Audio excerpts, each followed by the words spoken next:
अब गोपियों का ये भाव था कि दुर्वासा जी का दर्शन करेंगी और फिर वहीं पल्ली पार में, अब हमारे यहाँ बेलवन है यमुना जी के उस पार, तो ब्रजवासी आज भी कभी कभी इच्छा होती है, वो कौन से वार को जाते हैं बेलवन में, बृहस्पतिवार को।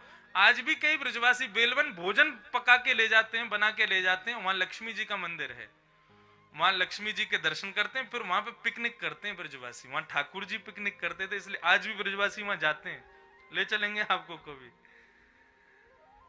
तो हम भी बहुत छोटे थे, हम भी बहुत छोटे थे तब के गए, तो उसके बाद गए नहीं। हाथ की बढ़िया रोटी चटनी मक्खन लेके ब्रजवासी जाते हैं और वहां ठाकुर जी के संग पिकनिक मना रहे हैं, इस भाव से वहां भोजन करते हैं। तो गोपियों का भाव ये था कि दुर्वासा जी का दर्शन कर लेंगे, बेलवन पास में ही, हम वन में पेड़ की छाव के नीचे चटाई बिछा के और अपने पकवान जो बना के ले जा रहे खाएंगे।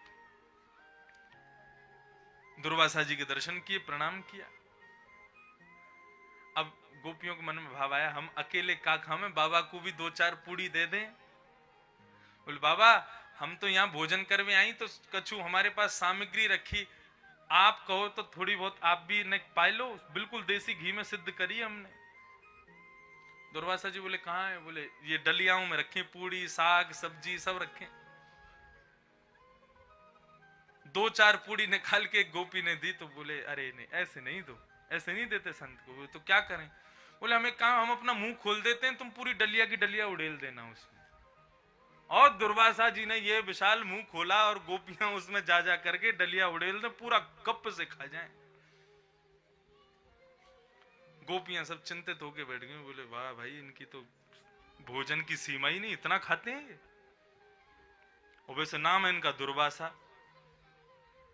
गोपियां बोली ठीक है कोई बात नहीं भाई, संत ने पाया और ठीक है लग गया भोजन हमारा, चले वापस। बोले चलो। बोले कैसे जामे, यमुना जी मार्ग नहीं देगी।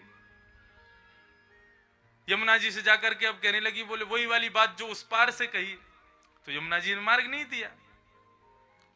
बोले वहां से तो बात चल गई, यहां से क्यों नहीं चल रही है? बोले यहां से दुर्वासा जी की बात मान के जाना पड़ेगा तो चलेगी बात। दुर्वासा जी के पास गई, सब गोपियों ने कहा कि यमुना मार्ग कैसे देगी, आप कोई रास्ता बताओ। बोले उसमें रास्ते की क्या बात, यमुना से जाके कह दो दुर्वासा जी यदि केवल दूरवा ही खाते हो तो आप हमको मार्ग दे दो।